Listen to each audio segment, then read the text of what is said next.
जो लोग पैरानॉर्मल क्या कहते हैं उसे एक्टिविटी करते हैं या फिर जिनको एनर्जी फील होती है, तो क्या राहु की वजह से होती है? कैसे देखो काम करता है? देखो क्या होता है कि राहु का संबंध एनर्जी से है, अध्यात्म से है। तो वो खुद ही एनर्जी है राहु। खुद एनर्जी, एनर्जी पूरी एनर्जी है।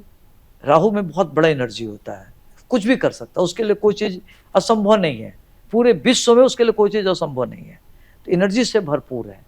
तो एनर्जी जब होगा तो हर तरह की एनर्जी को महसूस करता है।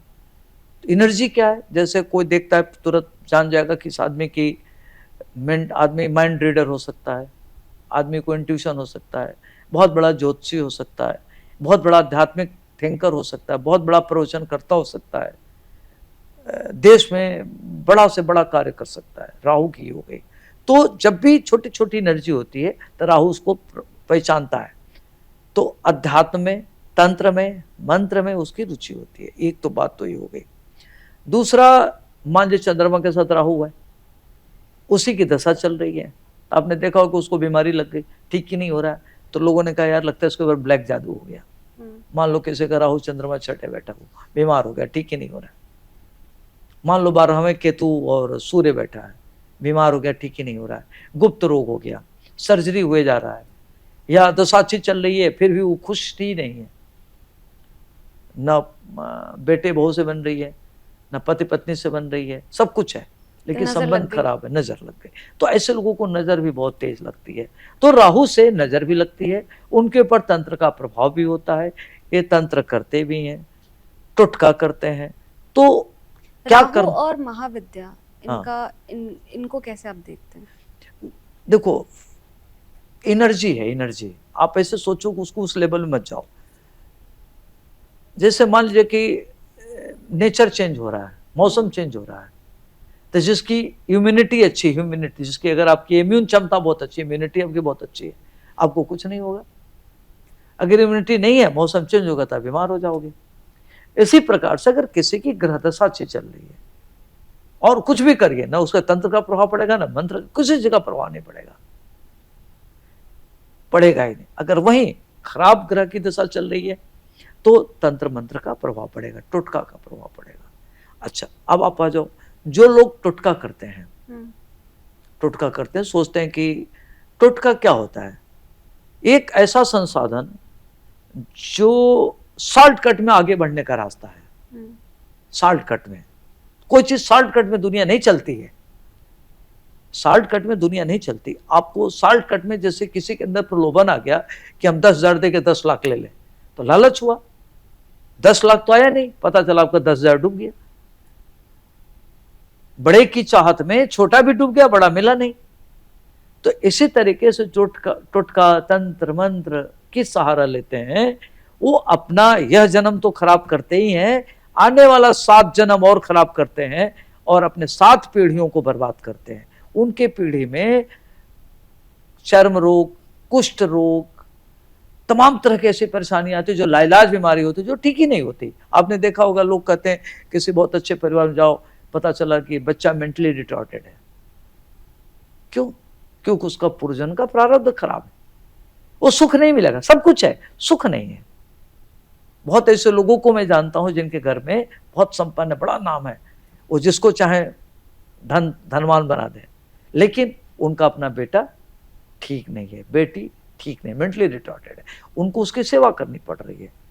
उनके सामने दुख हो, अभी से बड़ा दुख क्या हो सकता है? लेकिन उनको तो पूर्वजन्म पता नहीं। जैसे मान लो कि जब पूरी महाभारत हो गई तो धृतराष्ट्र ने कहा कि भाई भगवान, आप तो भगवान हैं, मेरे किस जन्म का ये पाप है कि मेरे 100 बच्चे मर गए? वो मेरे किस जन्म का पाप है? ऐसा तो होता नहीं है। ये मेरे भाई के तो 5-6 बच्चे जीवित थे, सबको मार दिए, हमारे 100 बच्चे मर गए। तो उन्होंने बताया कि राजन, आप पूर्व जन्म में, आज से 7-8 जन्म पूर्व, आप बहुत बड़े प्रतापी राजा होते थे। आपके राज्य में एक संत रहते थे, संत और उनकी पत्नी गृहस्थ संत होते थे। उनको 4 धाम यात्रा पर जाना था। तो उन्होंने, उनके किसी ने सलाह दिया कि राजा जो है पिता तुल्य होता है, तो अपने हंस हंसनी की जोड़े को दे दीजिए उनके यहाँ। तो उन्होंने कहा बड़ा अच्छा सलाह है, तो वो अपना हंस हंसनी का जोड़ा दे दिया और 4 धाम चले गए। तो ये राजा टहल रहे तो देखा हंस का बच्चा, तो इनको मन में लालच आ गया, कहा कि आज हम हंस का वो खाएंगे, मांस खाएंगे। तो इन्होंने हंस का इस तरीके से 100 बच्चे खा गए, ये 100 बच्चे इन्होंने खा लिए इस तरीके से। इस वजह से उनके 100 और बच्चे जब लौट के आया तो कहा कि मेरा हंस दे दीजिए। तो उन्होंने कहा कि आपका हंस बीमार हो गए, हंस नहीं, दोनों मर गए। अब वो बच्चे, वो जो साधु संत जो आए थे, वो तड़प तड़प के मर गए हंस के वियोग में, अपने हंस हंसने के वियोग में। एक तो उनके 100 बच्चे भी खा गए ये, और उनके हंस हंसने तड़प के मर गए। तो कहा कि उसी कर्म का फल है जो आपके 100 बच्चे मरे, और आप खुद अंधे थे लेकिन आपकी पत्नी ने अंधे का रोल किया।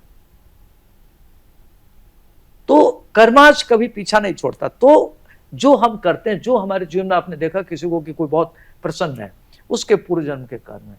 किसी को देखा बहुत परेशान, उसके पूर्व जन्म का कर्म है। कोई बहुत शानदार प्रगति करा, उसके पूर्व जन्म का कर्म है। कर्म आपका कभी पीछा नहीं छोड़ता। कर्म कभी पीछा नहीं छोड़ता। अच्छा। इसलिए कभी भी तंत्र मंत्र यंत्र गलत तरीके से जो लोग करते हैं, उन पे पलट के असर होता वो है। उन्हीं को उनके सामने आएगा। इससे समय का आदमी किम करता विमूढ़ हो जाता है, कुछ समझ नहीं आता क्या करें, उसको सिवाय प्रायश्चित करने के पछता। लेकिन अब पछताए क्या होते, जब चिड़िया चुग गई खेत। तो ये लोग नहीं समझते। तो जरूर ध्यान रखना चाहिए कि लोग अपनी प्रगति के लिए दूसरे को संकट में डाल देंगे, अपने सफल के लिए दूसरे को संकट में डाल देंगे। प्रत्येक मनुष्य के पास जो सोल है वह भगवान का अंश है। जैसे समुद्र है, समुद्र में से एक बूंद ले लीजिए, अलग अलग डाल दीजिए तो सब समुद्र अलग अलग रूप में आ गया। लेकिन वही बिंदु सब समुद्र में डाल दीजिए तो समुद्र के स्वरूप का हो गया। तो परमात्मा एक है, आत्मा उसका एक एक बूंद है। तो अगर प्रत्येक व्यक्ति में ईश्वर निवास करता है, हर आदमी के मन में ईश्वर का निवास है। अब हम जब किसी भी व्यक्ति को दुखी करते हैं तो हम ईश्वर को दुखी करते हैं, हम ईश्वर के बंदे को दुखी करते हैं, ईश्वर दुखी होता है। भाई जैसे माता पिता है, उसके सामने उसके बच्चों को दुख देंगे तो माता पिता दुखी नहीं होगा। तो पूरे जो जनरेशन है, जो क्रिएटर, वही तो पिता हो गया। हम लोग उसकी संतानें हैं। तो कोई दुख दे करके आगे बढ़ेगा तो उसका जो देखने वाला कैसे उसको छोड़ देगा, दंड देगा। तो मान लो आपने ईश्वर नहीं देखा, मान लो almighty is God, nature is a God, प्रकृति ही ईश्वर है जो आपको कहीं जाना ही नहीं है। आप उठा के देखो अपने अगल बगल, कहीं कोई चीज नहीं, अपने अगल बगल आप देख लो, 10 साल 20 साल 15 साल पहले का इतिहास देखो, 15 साल बाद का इतिहास देखो। जो अच्छा किया वो कैसे बढ़ा, जो बुरा किया उसके पतन कैसे हुआ। तो लोग ये देख करके लोगों को स्वांतः सुखाय के लिए, झूठी नेम फेम के लिए, गलत चीजों की प्रवचन करके, उनका नाम है तो वो गलत बातें करके, प्रोपगंडा करके अपने को दिखाते हैं, स्थापित करने के लिए इस तरीके की चीजें, ये भी गलत है, नहीं करना चाहिए। एक दिशा देना चाहिए। अगर आप एक अच्छे गुरु की भूमिका, तो आपको अच्छी दिशा देना चाहिए ताकि समाज में उसका असर पड़े। हम एक समाज के पार्ट हैं, तो हम अगर कुछ है तो अच्छी दिशा, अच्छा ज्ञान देना चाहिए ताकि लोगों को सद्बुद्धि मिले, लोग सदाचरण करें, लोग अच्छे मार्ग पर जाए, न कि हम टुटका तंत्र मंत्र यंत्र के द्वारा दुखी हो, दूसरे को दुखी करें। तो वो आदमी अपना तो रास्ता खराब कर रहा है, दूसरे का कर्म भी खराब कर रहे हैं आप, दूसरा तो कर ही रहा है जो करवा रहा है। और वो अभी मिलेगा नहीं कि वो 10 साल 20 साल बाद मिलेगा, तुरंत मिलेगा। जी, क्या आप जानते हैं श्री कृष्ण ही काली है? क्या आपको पता है राधा जी ने श्री कृष्ण के सामने कौन सी 3 शर्तें रखी थी? क्या आप जानते हैं कि द्रौपदी पिछले जन्म में कौन थी और उन्हें 5 पति कैसे मिले? स्तुति चैनल पर सोमवार से शुक्रवार हम लेकर आ रहे हैं ऐसी ही पौराणिक और रहस्यमय कहानियों की खास सीरीज, जहां हर कहानी में छिपा है धर्म, रहस्य और जीवन का गहरा सच। तो अभी स्तुति चैनल को सब्सक्राइब कीजिए और इस अद्भुत सफर का हिस्सा बनिए।